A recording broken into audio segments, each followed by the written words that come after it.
खुलुमबाय।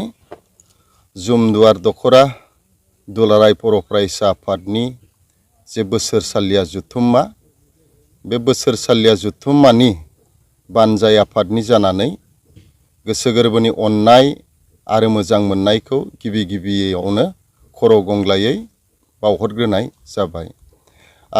जोबोद गोजोनथाव खौरां होननानै बुंनांगोन।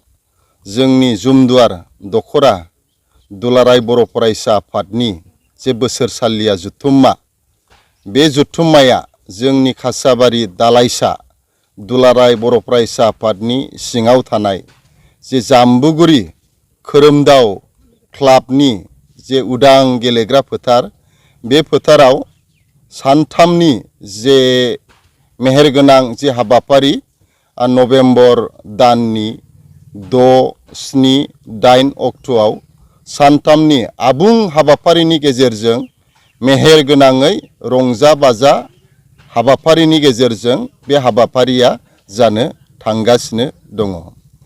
आरो जोबोद गोजोनथाव खौरां होननानै बुंनांगोन। बे हाबाफारियावनो जे 8 तारिखआव जोंहा गेवलां मेल जागोन। बे गेवलां मेलाव जोंनि मानगोनां दुलाराय बर' फरायसा आफादनि जे आफादगिरि मानाव गेदेर सार दिपेन बर'आ गाहाय आलासि महरै बियो नुजाफैगोन। आरो बेजों लोगोसे जोंनि बिटिआरनि CEM मानाव गेदेर प्रमद बर' सारा स्पेसियेल इनभाइटि गेस्ट आलासि महरै बियो नुजाफैगोन।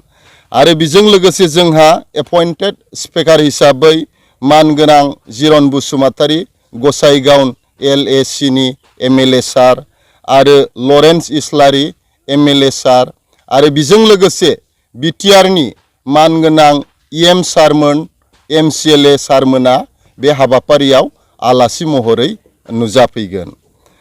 आरो बेजों लोगोसे बे हाबाफारियाव जोङो माखासे हाबाफारिफोर जोङो लाबावदेरनाय जादों। बे हाबाफारिनि गेजेराव जोंहा 1 नाम्बाराव देंखो मु 1, 2, 3 जे बादायज्लायनाय, बे बादायज्लायनाया जागोन।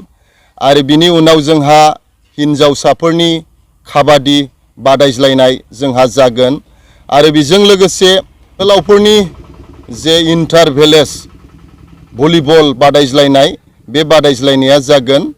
आरो बिनि उनाव जोंहा मा होननानै बुङो दिन्थिफुंसालि एक्जिबिसन, बे एक्जिबिसन हाबाफारिया जोबोद मेहेरगोनाङै रंजा बाजायै बे हाबाफारिया जागोन।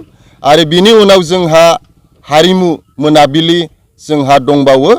आरो बे हारिमु मोनाबिलियाव जोंनि आसामनि BTCनि माखासे मुंदांखा आर्टिस्टफोरा बेयाव नुजाफैगोन।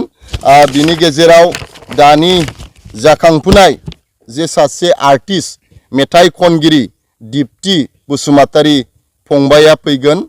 आरो जोंहा जोंनि एरियानिनो प्रेक्टिकेल बसुमतारी, जाय बिथाङा दालमिया स्मिथ, बे दालमिया स्मिथ मेथाइखौ जे लिरनानै मुंदांखा जानो हानाय सासे आर्टिस्ट बा लिरगिरि फंबायाबो फैगोन। आरो बेजों लोगोसे जोंहा शर्ट मुभिनि एक्ट्रिस आरो एक्टर, जायखौ जों बयबो मिथिगौ, अनिल मोसाहारि बिथां आरो मनिषा बिनानाव आरो गोबां आर्टिस्टफोरा बे हाबाफारियाव नुजाफैगोन, बाहागो लाफैगोन।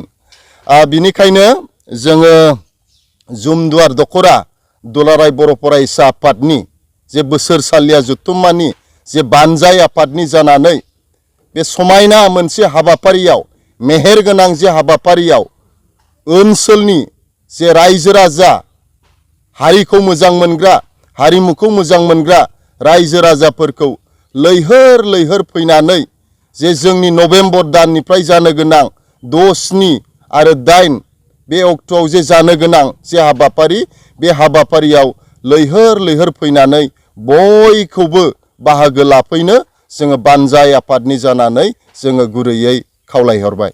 गोजोन्थों।